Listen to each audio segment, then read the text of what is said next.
Bonjour les amis, j'espère que vous allez bien. Je suis Pascal Trifingui et on est à Rio de Janeiro au Brésil. Vous allez trouver à la suite un témoignage de Nicolas qui est passé par ces groupes steinériens, ces groupes New Age, liés à Thierry Casasnovas, qui a été un de ses enseignants, mais aussi en règle générale, c'est qu'il y a derrière la théorie de la conspiration.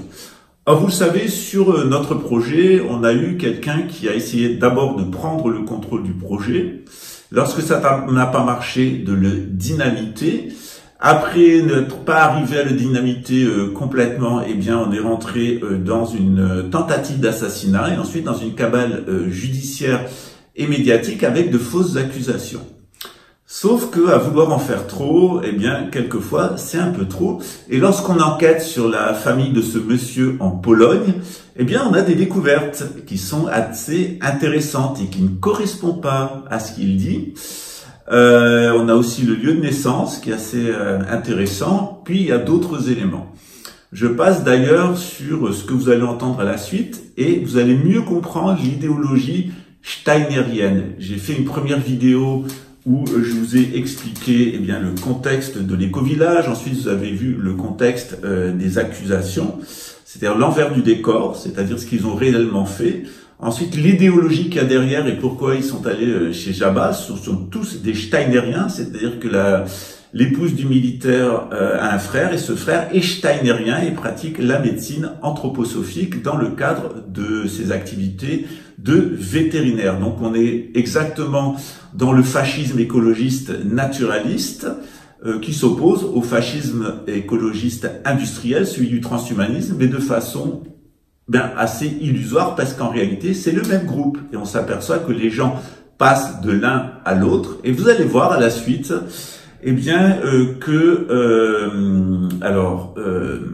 Pfizer et McDonald's et d'autres entreprises sont des partenaires de Thierry Casasnovas, de l'anthroposophie de Rudolf Steiner, tout comme le personnage que vous allez voir à la suite, sa femme et son beau-frère.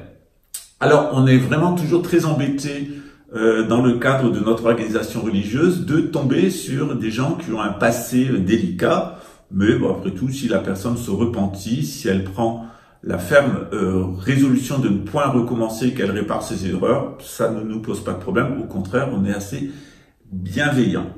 Je dois rappeler que, outre les propos de Jabba absolument diffamatoires, par exemple quand il se faisait enculer par Soros à Luxembourg pour financer sa fuite au Brésil. Alors, tout ça, c'est parfaitement diffamatoire, insultant, mais ça ne pose pas de problème à Raymond Witowski puisqu'il est sur cette chaîne et que par conséquent, il cautionne l'intégralité des propos de Jabba.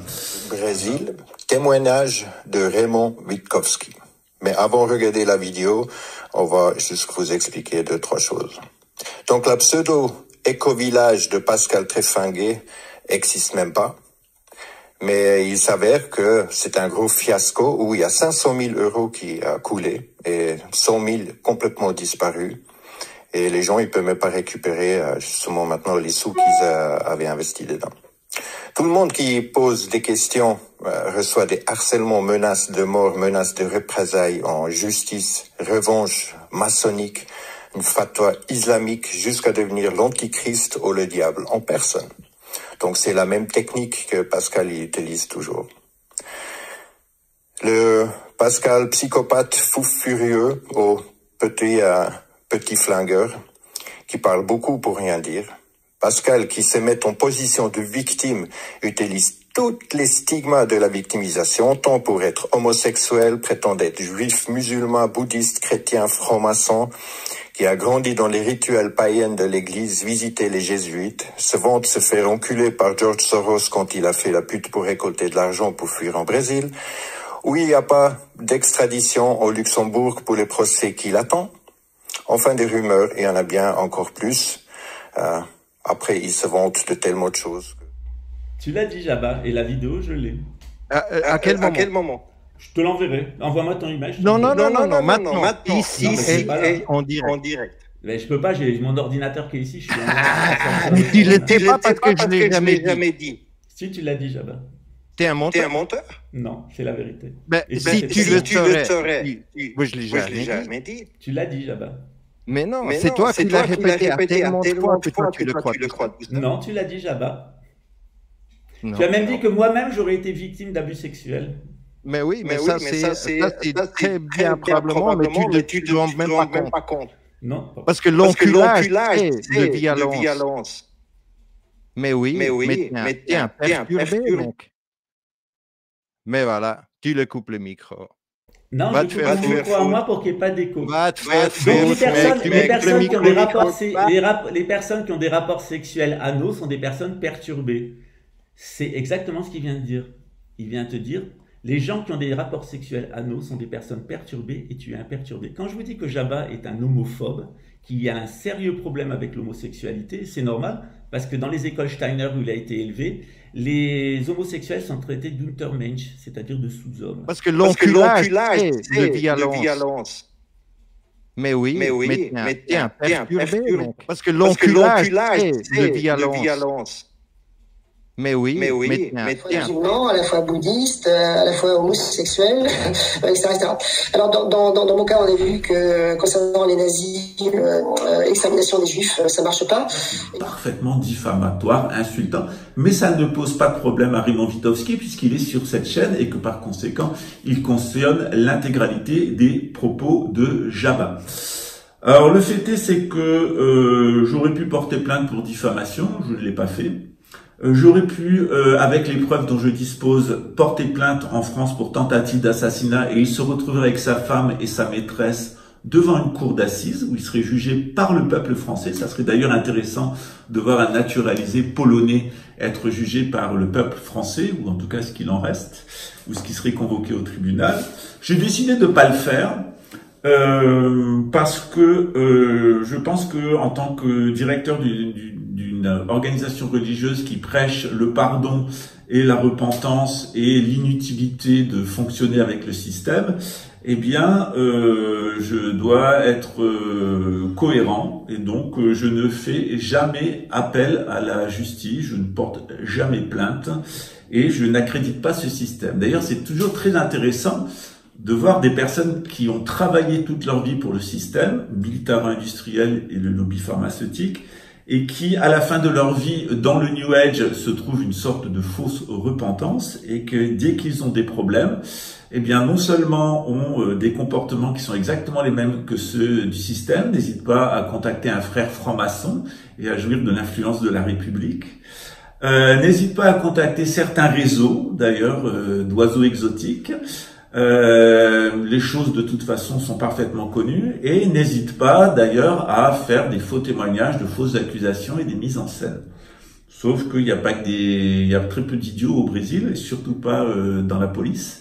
Et que quand on est sous observation policière, comme je le suis moi, eh bien, ça complique un petit peu la vie des menteurs pathologiques. Hein. Et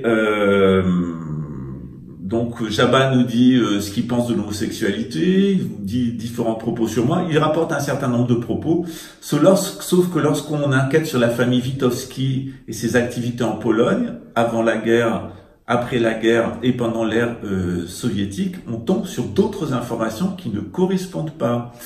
Je rappelle aussi que les camps de concentration ont fonctionné jusqu'en 1945 dans cette partie de la Pologne, et que on travaillait à l'âge de 13 ans et demi, 14 ans à cette époque-là, et que il y aurait beaucoup de choses à dire sur cette famille et son comportement en Pologne. D'ailleurs, sur les Polonais en général, puisque l'assassin de mon ex-mari a été identifié, il s'agit bien d'un Polonais qui avait été payé par son frère. Je tenais à remercier le renseignement américain qui m'a toujours soutenu et qui est d'ailleurs un des meilleurs renseignements au monde, ce qui va peut-être sauver d'ailleurs le renseignement français dans les années à venir, c'est de pouvoir compter sur un service de renseignement qui au moins fonctionne et n'a pas des hallucinations mentales nazies. D'autre part, aujourd'hui, je mets cette petite vidéo en introduction avant de parler de Thierry Casasnovas et de son pseudo-christianisme. Je vois pas en quoi les propos qu'il tient sont chrétiens, même s'il se réfère à Jésus. C'est en réalité un steinérien, donc du fascisme écologique naturaliste. Et j'ai eu l'occasion de vous rappeler plusieurs fois comment ça fonctionne le droit du sang et le droit du sol. Alors, être juif, c'est pas lié à la race, Raymond Witowski. Ça se transmet pas par les femmes. Le judaïsme, c'est une religion. Et qu'il y a une règle dans le judaïsme, c'est que n'importe qui peut se convertir au judaïsme, mais que quand on a une mère juive, eh bien, la transmission chez les nomades se faisant par le sang, eh bien, ça donne des facilités. Mais c'est pas parce qu'on a une mère juive qu'on est juif. Être juif, ce n'est pas une race, c'est une musulman, à la fois bouddhiste, à la fois homosexuel, etc., etc. Alors, dans mon cas, on a vu que concernant les nazis, l'extermination des juifs, ça marche pas. Et il se trouve que mon fils a épousé donc une juive, entre guillemets, et donc j'ai 2 petits-enfants de son côté qui sont juifs, puisque ça... la qualité d'être juif passe par la mère. Et donc j'ai dans ma famille proche des juifs et également dans ma famille j'ai des francs-maçons, donc je suis pas... Être juif, ce n'est pas une race, c'est une religion. C'est la même chose pour les chrétiens. Être chrétien, ce n'est pas une race. Et ça se transmet ni par les hommes ni par les femmes en particulier. C'est-à-dire que quand on est élevé comme chrétien, eh bien on devient chrétien, et quand on a des parents chrétiens, c'est plus facile. Pareil avec l'islam. Donc on est là dans des a priori raciaux, c'est-à-dire qu'il y aurait une race juive dont la judéité se transmettrait par les femmes. Quand on ne pratique pas le judaïsme, on n'est pas juif. On a eu des ancêtres talmudistes, mais en aucun cas on est juif. D'autre part, en règle générale, sur l'anthroposophie de Rudolf Steiner, il s'agit tout de même d'un des piliers idéologiques de ce qui deviendra le nazisme. Alors c'est vrai qu'à un moment, il y a eu une querelle entre les anthroposophes et les nazis, qui était très simple, tout simplement, c'est que à l'intérieur du nazisme, il y avait plusieurs courants et il y avait plusieurs écoles, et les anthroposophes étaient une des branches qui a amené le nazisme, mais il y en a eu d'autres comme le néo-druidisme auquel appartenait le grand-père de Jabba. Et puis il y a eu la Société théosophique allemande, qui plus tard d'ailleurs est devenue l'anthroposophie de Rudolf Steiner, mais l'anthroposophie allemande. Il y a eu différents groupes à apparence maçonnique, notamment l'Ordo Templo Orientalis. C'était une secte à coloration maçonnique qui en réalité était un groupe de pédocriminels qui célébraient des mariages avec des enfants, qui faisaient des rituels avec des petits garçons. Voilà, donc on est là vraiment dans l'envers du décor de l'Allemagne nazie et de tout ce qui a été le néo-spiritualisme du 19e et du 20e siècle dans l'Allemagne nazie, mais qui continue actuellement sous la forme de l'anthroposophie de Rudolf Steiner, qui reste fort influencée par le romantisme allemand, en particulier Goethe, mais aussi un certain nombre de conceptions qui étaient celles de Rudolf Steiner sur l'homosexualité, sur la race, sur les juifs, sur la supériorité des blondinés aux yeux bleus, et aussi sur un certain nombre de concepts de territoire, d'appartenance à une nation, etc. On doit quand même aussi noter le rôle particulièrement nauséabond de la Suisse dans ce domaine. Donc, à la suite, vous allez avoir un petit extrait de notre ami le colonel steinérien, et puis ensuite un certain nombre de faits sur la mise en danger d'autrui. Alors là, c'est pas avec des infanticides et des avortements clandestins, c'est avec des accouchements à domicile. C'est pas non plus des femmes qui se stérilisent elles-mêmes parce qu'elles en ont marre d'être harcelées sexuellement par un mari particulièrement libidineux qui ensuite s'attaquera à ses propres enfants. Je vise personne en particulier, c'est parce que le cas est cité à la suite. Et on va parler en particulier, à la suite, de Thierry Casasnovas, de la façon dont il dit que c'est Dieu qui parle à travers sa bouche. Lui aussi, il entend des encodeurs dans le ciel qui s'occupent de sa vie.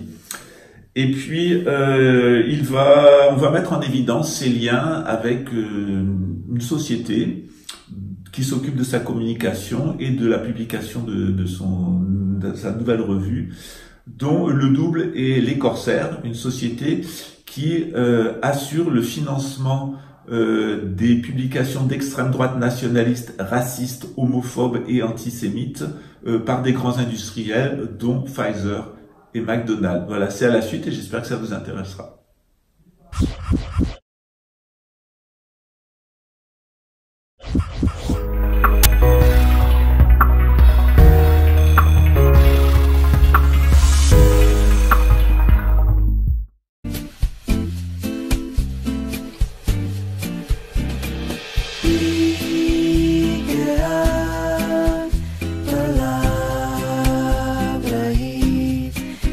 vou saber o que quero fazer.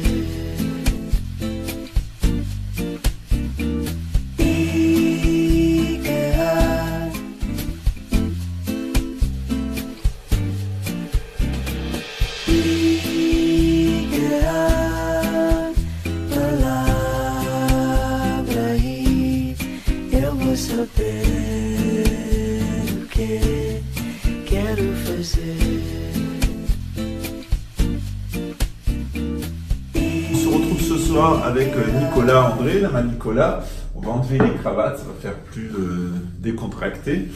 Et pour vous parler de Thierry Casasnovas, parce que c'est un Steinérien, et vous savez que je suis souvent monté au créneau contre Silvano Trotta, contre l'enfumeuse de Tartaweb, contre Léo des décodeurs et bien d'autres, contre Jabulon de Neuchâtel et de Neuchâtel et bien d'autres, parce que je sais que tous sont liés à une secte. Cette secte, c'est l'anthroposophie de Rudolf Steiner, qui est une émanation nazie de la théosophie anglo-saxonne. C'est le nouvel ordre mondial version naturaliste, c'est-à-dire version Hitler, qui est que la version germanique du nouvel ordre mondial, version anglo-saxonne, ou plutôt même des Allemands du monde anglo-saxon qui ont envahi à une certaine époque, avec la famille d'Orange, la Grande-Bretagne, et puis ensuite qui ont pris le contrôle des États-Unis.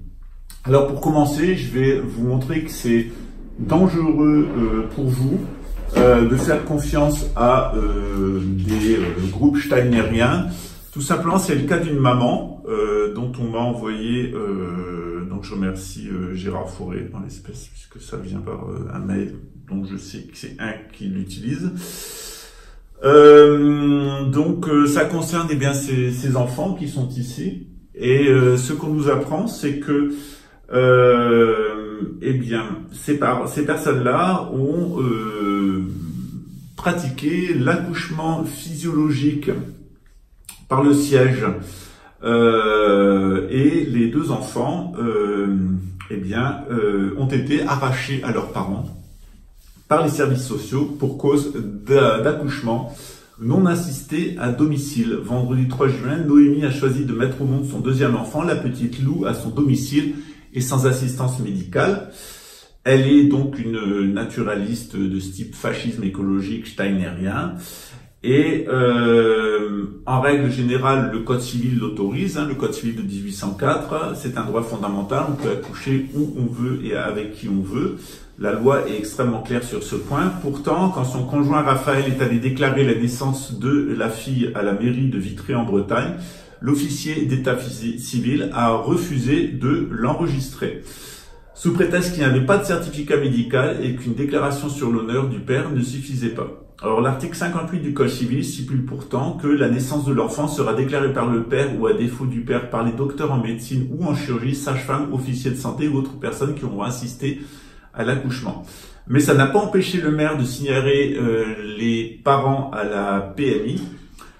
Par souci de bonne foi, Noémie et Raphaël sont allés à la maternité pour consulter un pédiatre qui, alors que l'examen n'avait rien montré d'inquiétant, les a dénoncés aux services sociaux.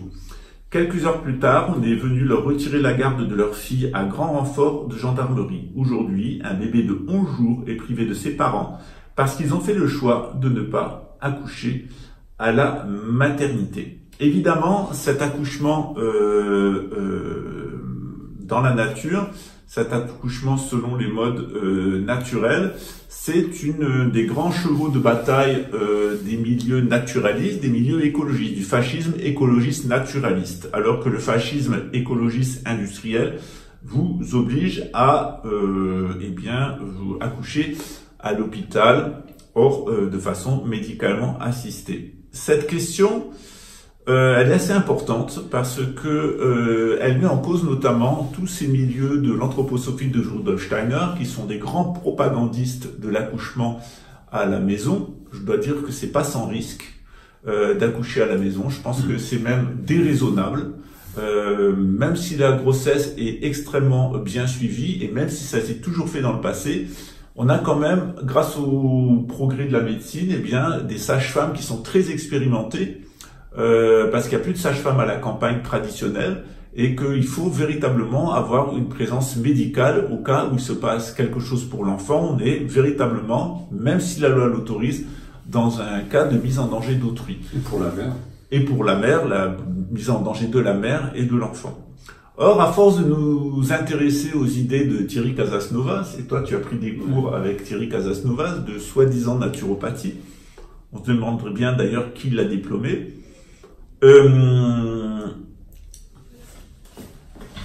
on est dans un système qui est un petit peu intéressant, et je suis tombé sur un article qu'on m'a indiqué, qui vient d'un site internet qui s'appelle L'Extracteur, qui est intitulé Casasnovas, Pfizer, McDonald's et Bolloré, qui se cache derrière le magazine RGNR, Régénéré, et donc derrière Thierry Casasnovas. Alors je dois dire que je ne suis pas contre ce que fait Thierry Casasnovas, puisqu'il récupère un certain nombre de pratiques hygiénistes, notamment dans la méthode Kousmine ou dans d'autres méthodes de santé naturelle, qui sont des vieilles méthodes qui ont toujours été utilisées par les milieux végétariens ou les milieux dans les campagnes. Donc je n'ai rien contre ces techniques. Ce qui me gêne, c'est ce qu'il y a derrière. Et derrière l'anthroposophie de Rudolf Steiner, eh bien on sait qu'il y a la société théosophique, il y a l'Allemagne nazie, et derrière cette théosophie, il y a aussi le spiritisme. Donc avec à la fois du nationalisme, à la fois du socialisme, à la fois des milieux industriels et à la fois une certaine vision de l'homme qui amène soit à Rudolf Steiner et ses théories raciales, soit eh bien, au Forum de Davos avec ses théories transhumanistes. Or, qu'est-ce que nous dit cet article? Au cours de l'année 2021, on a pu assister à un singulier repositionnement de la part de Thierry Casasnovas. Le vidéaste hygiéniste, visé par une enquête pour mise en danger de la vie d'autrui, a délaissé YouTube, sans que sa chaîne soit strikée. Il faut dire que la plateforme américaine commençait à regarder d'un peu plus près son contenu et le menaçait de fermer sa chaîne si la désinformation continuait, notamment la désinformation steinerienne. Moins exposé, capitalisant sur une audience d'un demi-million d'abonnés construite en 10 ans, Thierry a choisi de recentrer son audience autour d'un noyau dur de fans en poursuivant ses activités sur Telegram. Sur ce réseau, il partage depuis quelques mois des recettes et des petits enregistrements sonores de sa voix, reprenant la colonne vertébrale de sa doctrine, qui est celle de Rudolf Steiner, je précise. Cela lui permet de conserver une relation de proximité avec ses fans pour ne pas être oublié et bien rester au centre du navire RGNR. Mais si cette communication directe permet de fidéliser quelques dizaines de milliers de fans, ça ne fait pas tourner la boutique pour autant. Ainsi, Thierry Casasnovas a lancé le magazine Régénère, le magazine des vertus du vivant. Ce n'est pas la première fois qu'il s'essaye aux publications écrites, puisque au tout début de son aventure, il éditait un petit web magazine nommé La Clameur, gratuit en ligne sur son site. Mais la gratuité n'est plus à l'ordre du jour avec le magazine RGNR, vendu à 15 € l'unité et uniquement sur abonnement, c'est-à-dire que vous payez d'avance et pour un an. Il faut dire que l'édition est soignée, les photographies et la mise en page dans l'air du temps. Pour atteindre cette qualité professionnelle et très rassurante, Thierry Casasnovas a confié la réalisation et l'édition de ce magazine au groupe Progressif Média. Donc voici Thierry Casasnovas qui présente eh bien, son magazine. Voilà. Et c'est là où ça devient intéressant puisque le journaliste nous donne des informations pour le moins gênantes. L'application de Progressif Média va bien plus loin que la simple relation commerciale avec Thierry Casasnovas. On peut ainsi lire sur le site de l'entreprise qu'en plus de la rédaction, de la conception, de la direction artistique et de la promotion en ligne de ce magazine, Progressif Média avait pour mission d'accompagner un influenceur digital dans le domaine de la santé et de la nutrition afin d'accroître sa notoriété. Je ferme les guillemets. Étrangement, après les remous médiatiques autour de Casasnovas en 2021, cette page a disparu de leur site, mais est toujours accessible en archive, notamment à la BNF. Mieux encore, la responsable du magazine Régénère présente Progressif Média comme leur ami. Pour ceux qui ne le croiraient pas, voici les pages d'archives qui sont données par l'auteur de l'article. Plus étroit, les liens entre Casasnovas et Progressif Média sont aussi plus anciens. L'agence de communication a été cofondée par un certain David Bonhomme En 2018, pour la modique somme de 850 € en formule premium, ce dernier vous proposait déjà d'aller écouter une conférence de Thierry Casasnovas intitulée « Comment être un leader en bonne santé ». Donc Thierry Casasnovas, en 2018, donnait une conférence à 850 € par personne, intitulée « Comment être leader en bonne santé ». Et il était poussé en avant par l'agence de communication Progressif Média. Et il a notamment donné cette conférence lors d'un bootcamp destiné aux leaders chrétiens. Alors, par chrétien, il faut sans doute entendre steinérien. Qu'est-ce qui cloche avec Progressif Média? Selon certains internautes, un sous-domaine du serveur de Progressif Média redirigerait vers le site de Génération Identitaire, le groupuscule d'extrême droite dissous en 2021. Donc, vous l'entendez bien, un sous-domaine du serveur de Progressif Média redirige vers le site de Génération Identitaire, un groupuscule d'extrême droite dissous en 2021. D'après les informations de Street Press, l'agence Progressif Média serait aussi en lien étroit avec les corsaires, des militants numériques menant des campagnes en ligne pour soutenir les entreprises acceptant de diffuser des publicités sur les médias ou les sites d'extrême droite. Une contre-offensive assumée visant à torpiller les actions de Sleeping Giants, un collectif de veille qui lutte depuis des années contre le financement du discours de haine en interpellant publiquement les entreprises acceptant d'associer leur marque à des médias ou des émissions diffusant des opinions de l'extrême droite nationaliste. Un des fondateurs de Progressif Média, Émile Duport, fait d'ailleurs partie des corsaires. Il déclare aux journalistes de Street Press, les deux sociétés partagent la même adresse courrier, une bonne partie de leurs employés et même de nombreux projets. Donc vous entendez bien, Corsair, qui est un groupe qui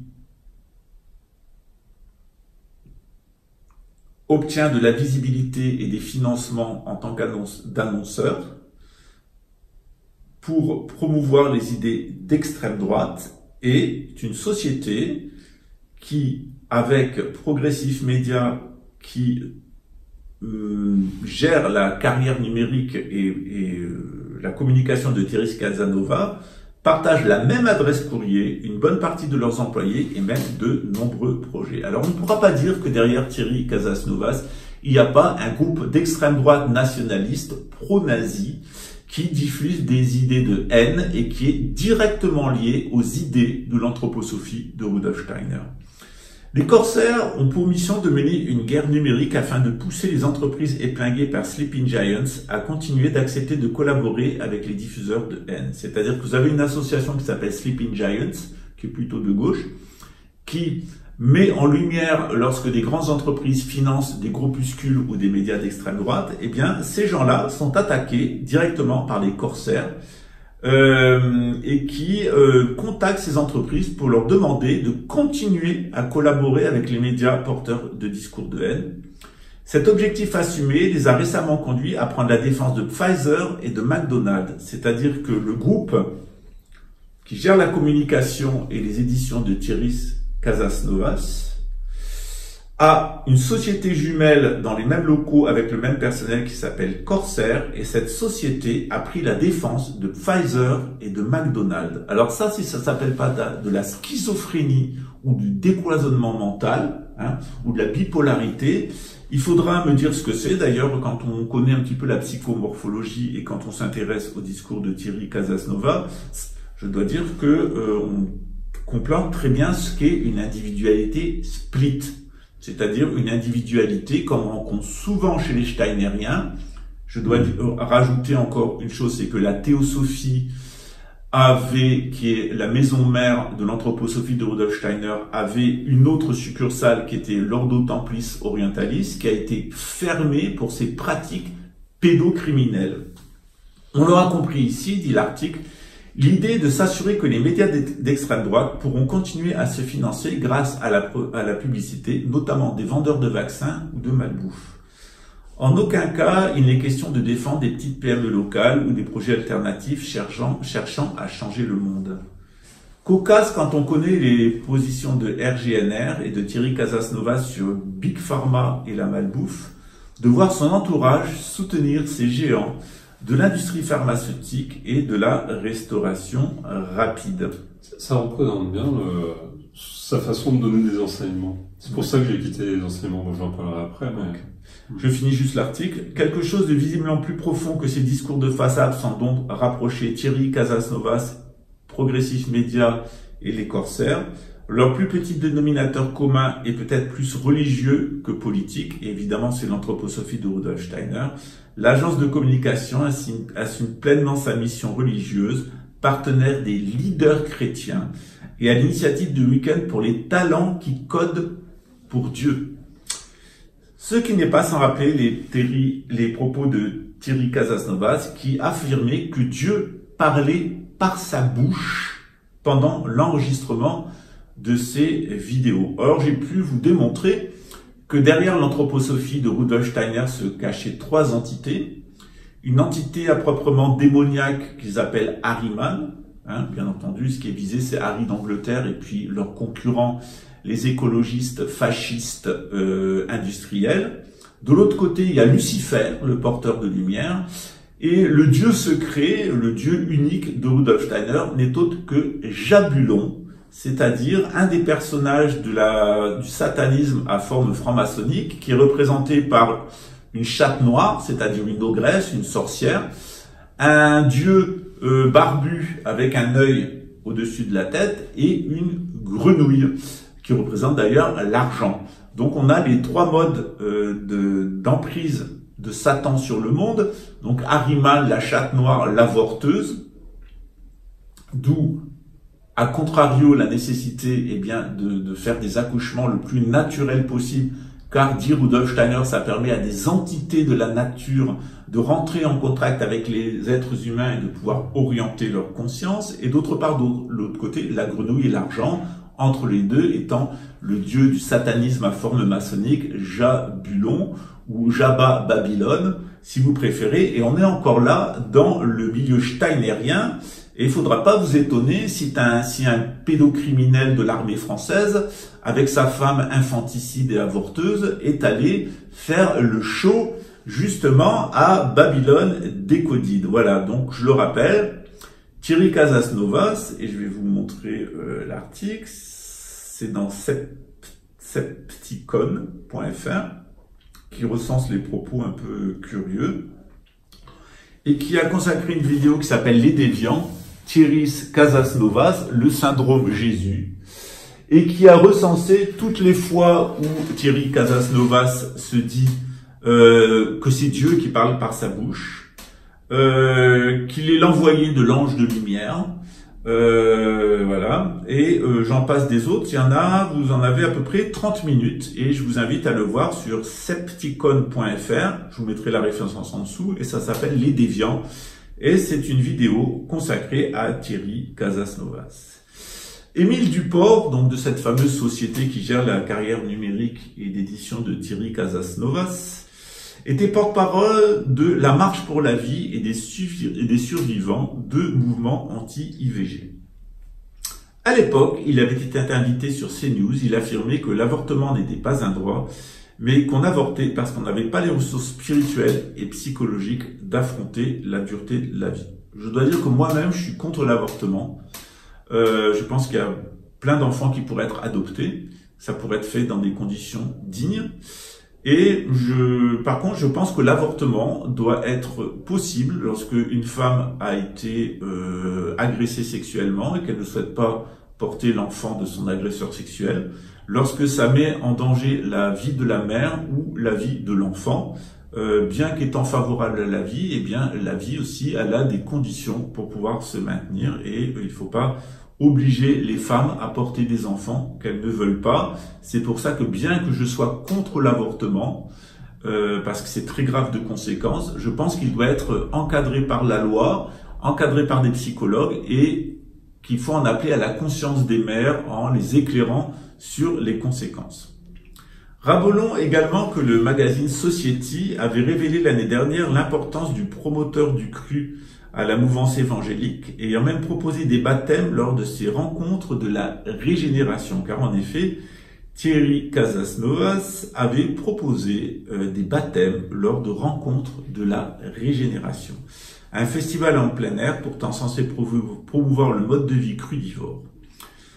Un prosélytisme déguisé sous des conseils détox que l'on retrouve aujourd'hui sur son fil Telegram et dans son magazine où, à proprement parler, on retrouve à peu près toutes les idées des évangélistes allemands, notamment ceux qui, depuis l'Alsace, ont contaminé toute la France à la Covid-19, et évidemment la pensée de Rudolf Steiner sur le personnage de Jésus, qui n'a rien à voir avec le personnage historique ou le personnage de la théologie, mais qui devient un Christ cosmique.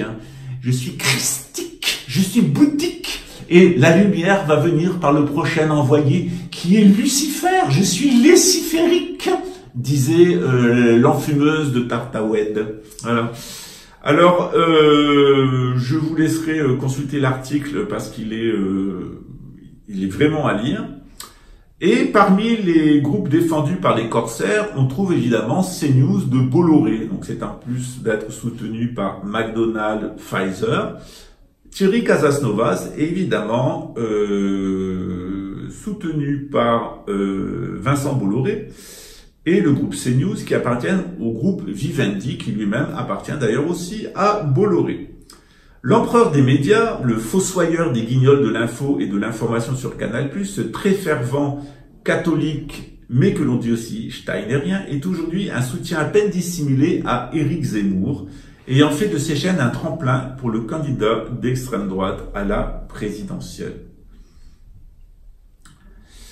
L'auteur envoie d'ailleurs à un documentaire qui s'appelle Vincent Bolloré, un ami qui vous veut du bien, qui a reçu le prix Albert Londres en 2017 et qui dénonce les méthodes de l'industriel, qui est d'ailleurs un ami personnel d'Emmanuel Macron, qui a particulièrement favorisé son élection, notamment en propulsant Éric Zemmour candidat à la présidentielle, ce qui a fait que la droite républicaine s'est pris une raclée comme elle l'a jamais connu. Ça s'appelle du siphonnage électoral.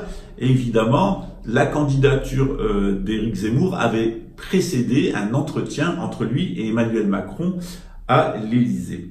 Alors résumons-nous. Le magazine de Thierry Casasnovas chante de la bienveillance et de l'amour de son prochain, avec des baptêmes, avec un écologisme naturaliste, pourfendeur du système médiatique qui soi-disant le harcèle, des fast-foods et des produits pharmaceutiques, est conçu, donc le magazine de Thierry est conçu par des amis qui prennent la défense des géants mondiaux de ces secteurs, s'opposant à la lutte contre les discours racistes et haineux et travaillant pour une entreprise appartenant désormais au magnat des affaires Vincent Bolloré. Donc il n'est pas certain que ces informations plaisent à tout le monde, et comme je serai accusé de plagiat puisque l'article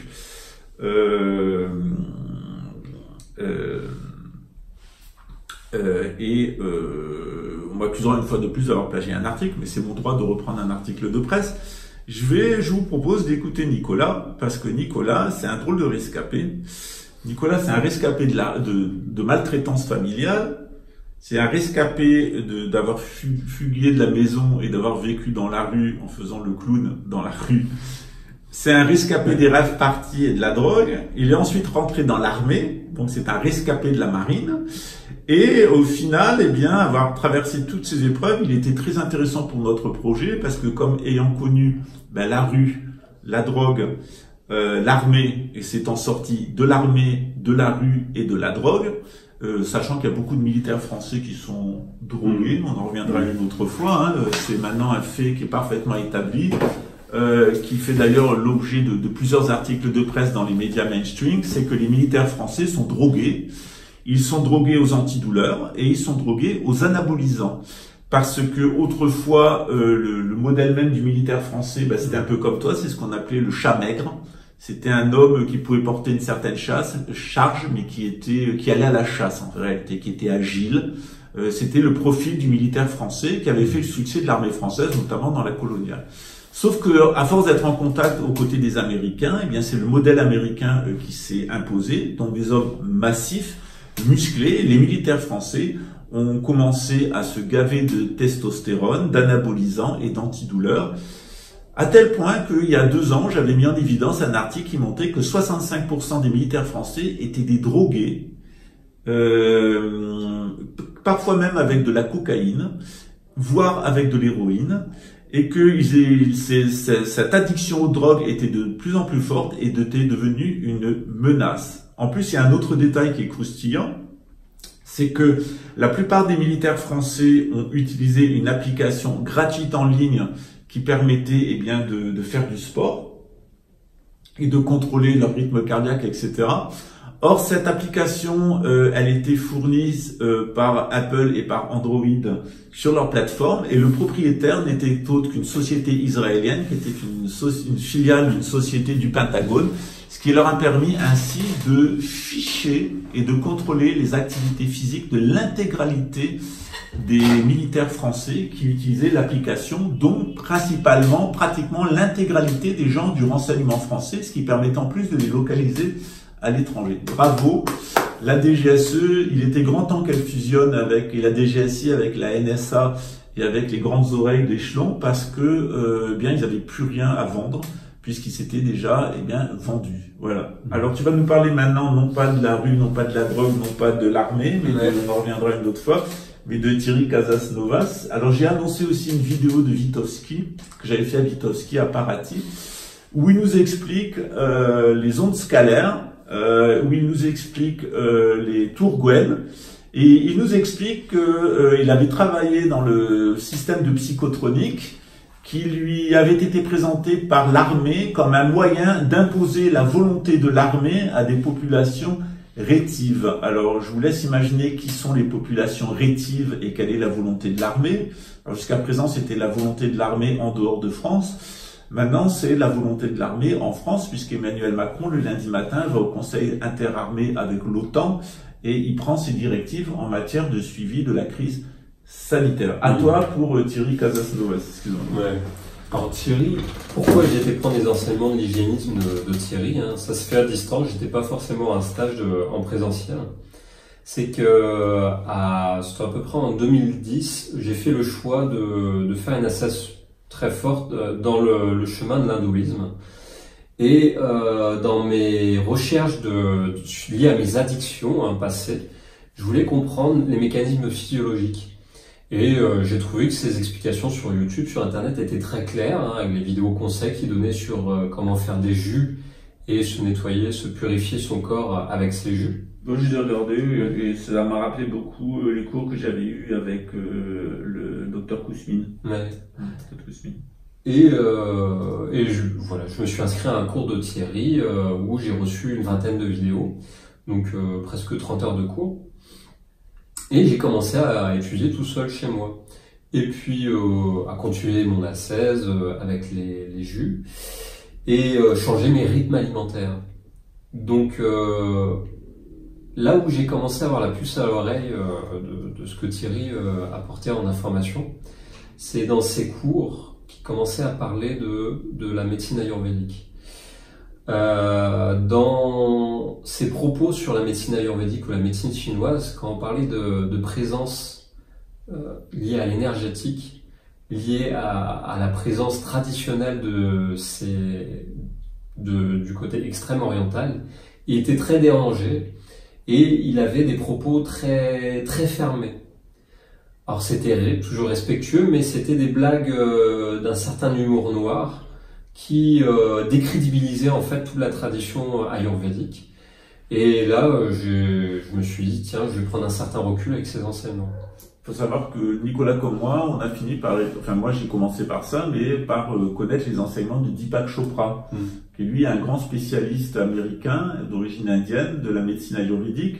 Alors, c'est toujours mieux de pratiquer la médecine ayurvédique telle qu'elle est faite en Inde, mais d'avoir un occidental qui a pratiqué la médecine ayurvédique en Inde et puis qui la rend compréhensible à des occidentaux qui n'ont pas de culture indienne, c'est pas mal non plus. Ouais. On peut utiliser ça et puis ensuite aller vers la tradition indienne. Toutes les gens, si vous avez connu le spiritisme, la théosophie ou même l'anthroposophie de Rudolf Steiner, c'est pas pour autant que vous êtes condamné. Il y a quand même des choses que vous avez apprises qui sont intéressantes. Mais à ce moment-là, il vaut mieux aller véritablement à l'ésotérisme occidental, avec l'abbé Henri Stéphane, par exemple, il vaut mieux, ou René Guénon, il vaut mieux aller directement à la tradition ayurvédique dans l'Inde. Mais ça peut être une expérience que vous faites à un moment, mais qu'il va falloir dépasser. Le danger, eh bien, c'est d'être trompé par ces gens-là, parce qu'il y a quand même du juste dedans. Hein. C'est comme quand on vous donne un poison dans un verre d'eau, vous n'allez pas boire un poison. Par contre, si on vous met le poison dans un verre d'eau, eh bien, vous allez boire le verre d'eau sans savoir quel poison. Et c'est généralement ce que fait Satan. Satan, ce qu'il dit, c'est jamais faux à 100%. C'est souvent vrai à 99% et faux à 1%, ce qui vous permet de vous avoir, parce qu'on n'empoisonne pas quelqu'un. Donc même si vous êtes passé par ces groupes-là, eh bien c'est pas grave, faites-en le deuil. C'est une expérience que vous avez faite à un moment de votre existence, et après vous pouvez tout à fait reprendre votre chemin vers une tradition spirituelle. Ouais.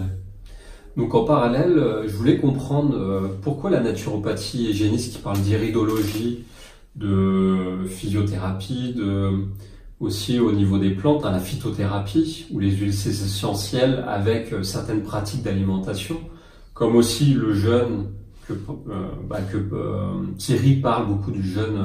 De jeûne. Quelquefois de façon dangereuse, puisque c'est du jeûne qui est fait sans pratique religieuse. Et c'est du jeûne qui est fait souvent sur des enfants, voire des nourrissons. Or, Jésus, il y a deux enseignements, puisqu'il est chrétien de Jésus, qui sont importants par rapport au jeûne. C'est que on demande à Jésus s'il faut jeûner. Jésus dit que votre modération de tous les jours soit votre jeûne. C'est-à-dire qu'on n'a pas besoin de jeûner quand on est modéré. Le jeûne, ça sert à compenser des excès. C'est proscrit pour les yogis, d'ailleurs, le jeûne. Et d'autre part, Jésus nous donne l'expérience d'un homme qui avait un démon chez lui. Et puis il a nettoyé sa maison, donc il a jeûné, il a fait sortir le démon.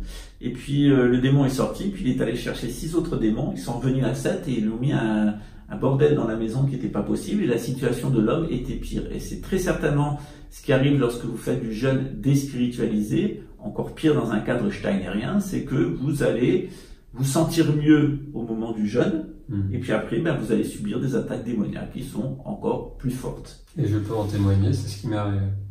C'est ce qui m'est arrivé parce que j'ai reçu ces enseignements que j'ai mis en pratique. Donc j'ai fait des jeûnes très poussés jusqu'en 2013-2014, où entre-temps j'ai eu d'autres, dans mes pratiques de yogi, d'autres enseignements qui me sont arrivés à distance. Et là, ça parlait de nourriture pranique, de faire un processus pour vivre de prana. Qu'est-ce que c'est le prana? C'est, dans le yoga, on en parle, c'est l'énergie la force forme qui nous environne, qui nous traverse tous, et que des pratiques mystiques nous emmènent à y vivre sans forcément manger physiquement. Quer mentir pra mentiroso, me fazer de bobo, esse aqui não vai não. Seu beijo até que é gostoso, eu piro no seu corpo, mas dividir não curto não. Eu nasci, ontem faz meu chá de fralda aí. Chego no banco da frente, beijinho no rosto pra se despedir. Tá de brincadeira comigo, esse carro nunca foi de aplicativo. Mas você pensa que me engana, pensa que me ilude. A Lux Prata nunca foi Uber. Você pensa que me engana, pensa que me ilude. A Lux Prata nunca foi Uber.